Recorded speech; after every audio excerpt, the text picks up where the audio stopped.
Hi, Scott Wonder here from Wonder Woods. Welcome to another Wonder Woods video. I am back at the job site where I was last week to get some logs. The guys have come in here, they're clearing for a construction project. The guys have come through and basically cut down all the trees, the smaller ones at about 3 feet tall. And they've left me a few trees. They left me 2 big white oaks that I want to cut down because I want to cut them low. They left me a couple of big walnuts back in the corner, and then this small one up in the front. Honestly, I'm not sure why they left it, except for maybe they ran out of time because they've been cutting all the walnut trees that were smaller. I just sharpened my chainsaw, and before I cut into the big trees, I like to cut a small tree, make sure everything's running good with the chainsaw, make sure it's ready to go, because when I start getting into a big tree, the chainsaw's not running good, there's no time to find out. So I'm going to cut this walnut down behind me. The plan is to just drop it right over here on the tops of this cedar tree that they dropped. The road's right behind me. I don't want to drop it on the road. I don't know if it'll quite reach the road, but I'm not going to risk it. Drop it at a slight angle this way. So that's going to be the first thing I do. And then I plan to pick up some logs, put them on the truck, and take some logs back with me. So I'm going to get to cutting this walnut tree.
Well, this log doesn't look that great.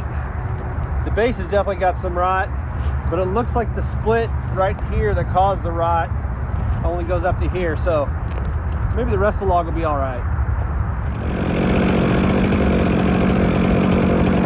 Gross. Just found a cable in it attached to the tree right there. That's not great at all.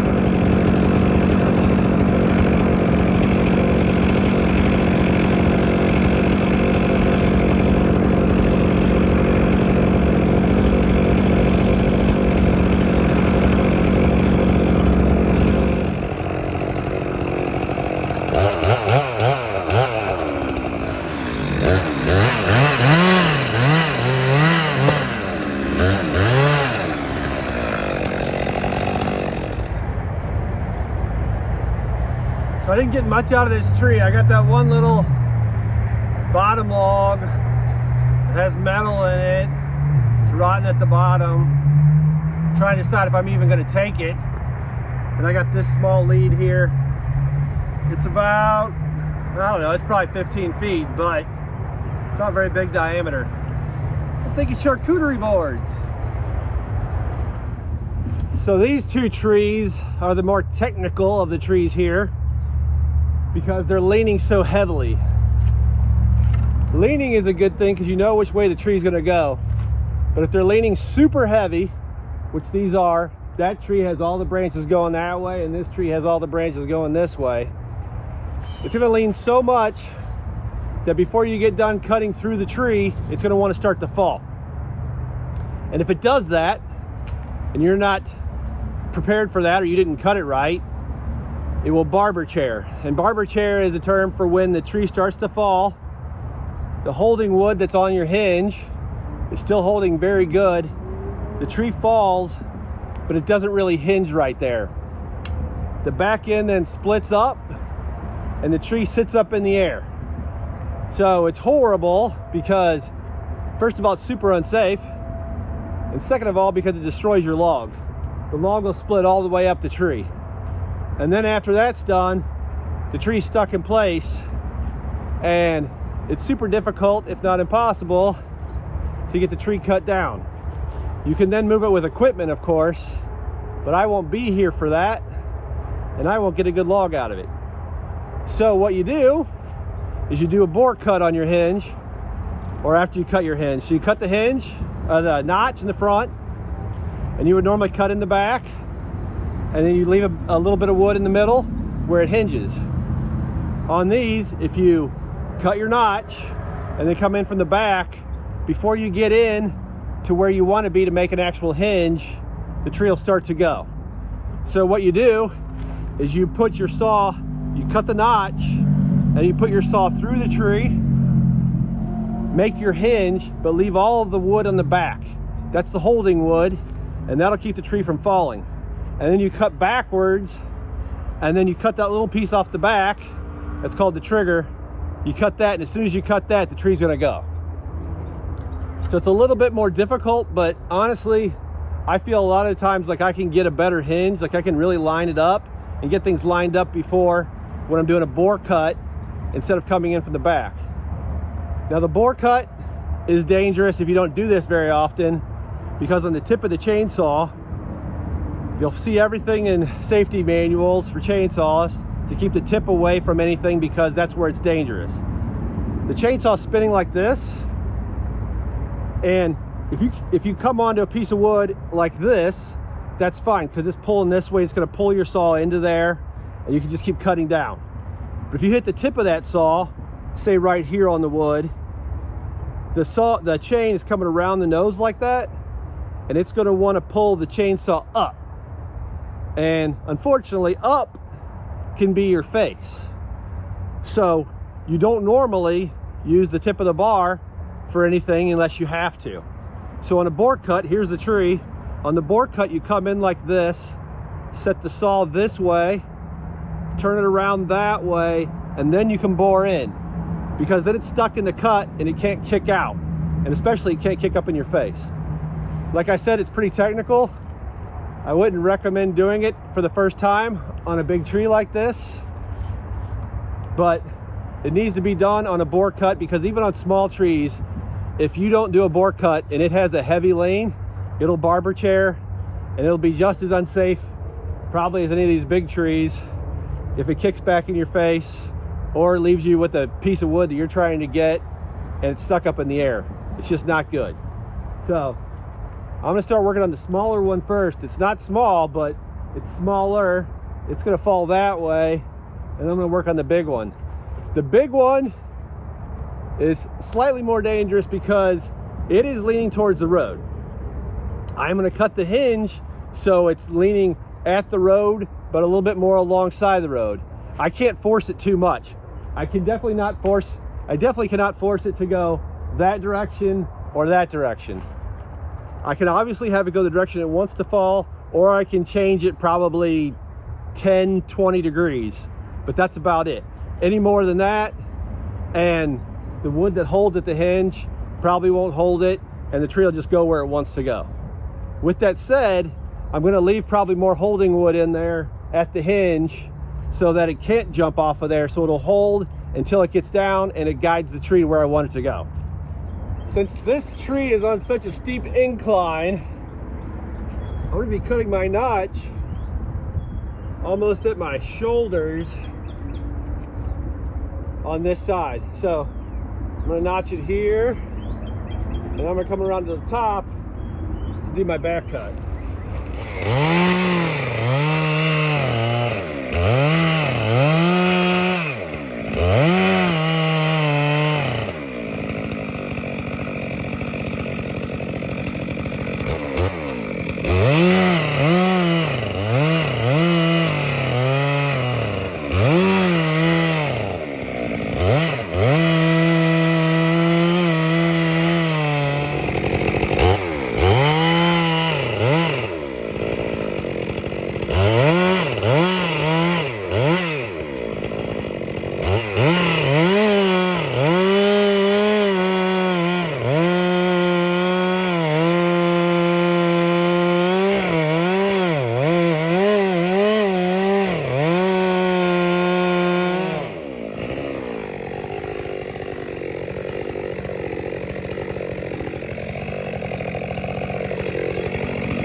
So I got a little bit too close to the dirt right there. I always tell people to get their chainsaw dirty so they can get as much good log, because the best meat's at the bottom. But I got a little too dirty. My chainsaw's dull now. I know that. That's the problem with hitting the dirt. So I need to go sharpen it real quick. Then I can do the back cut. I'll be back in a minute. So I came up here to the truck to sharpen my chainsaw and take my sweatshirt off because it's getting hot. And I realized that I'm about to drop the tree, the white oak, right here. It's gonna fall on my walnut logs, which is gonna make them more of a pain in the butt to get out. So before I drop that tree, it does have a notch in it, but it's not a risk of falling right now. I'm gonna load up these logs, get them out of the way, so that when that tree drops, I only have to cut enough to get through there. I don't have to cut all of it off my logs that are laying there. So I'm gonna load the logs first. I just sharpened my chainsaw. Before I load this log on, I want to cut this end off. Plus it gives me a chance to see how good my sharpening is.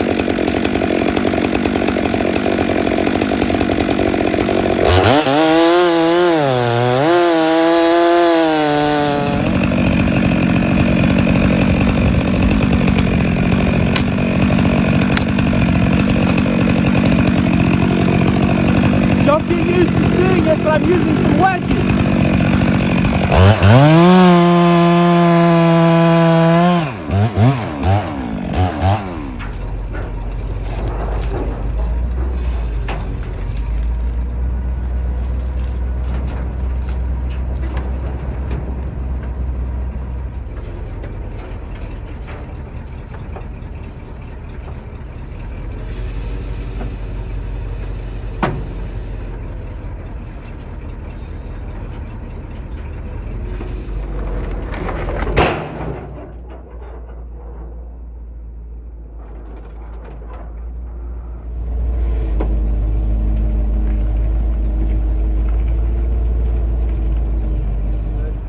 I cleared out everything around here on the back side because I'm going to be making my cut right here. And when this tree starts to fall, I need to go this way. I need to have a way to get out of here. So I cleaned that all up so I can do that. Now it looks like it's time to do my bore cut, which I'm going to go in here, bore through there, and make sure that I'm in line with my hinge, and then go through and make it line up with the hinge, or make it line up with the notch, I should say, and it'll make a nice hinge, and then I can come backwards and cut this out, and it's gonna go.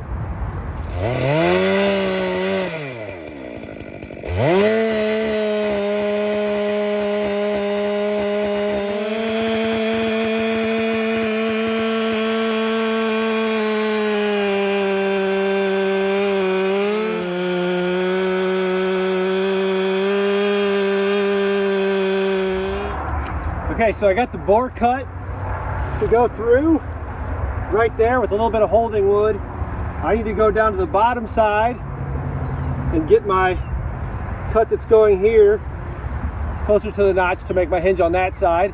And then I'll come back over here and cut this side.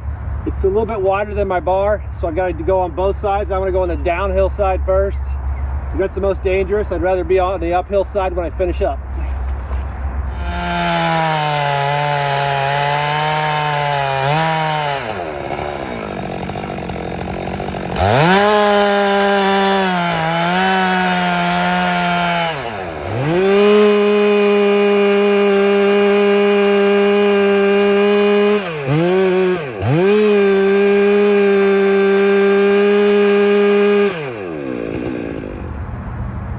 So I feel like my hinge is pretty well set.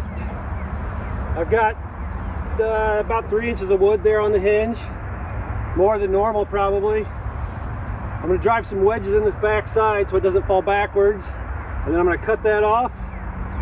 Hopefully a tree will fall.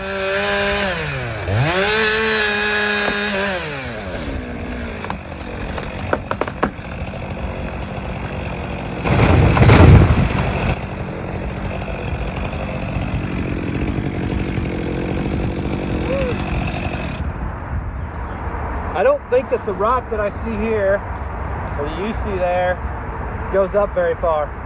The base of this log, it looks solid, but almost has like legs that go down, and it's hollow up in the middle. I can see some burrows in there for some animals living in there. So I think it's kind of hollow in the bottom and getting better as it goes on. I think this log's going to be very solid.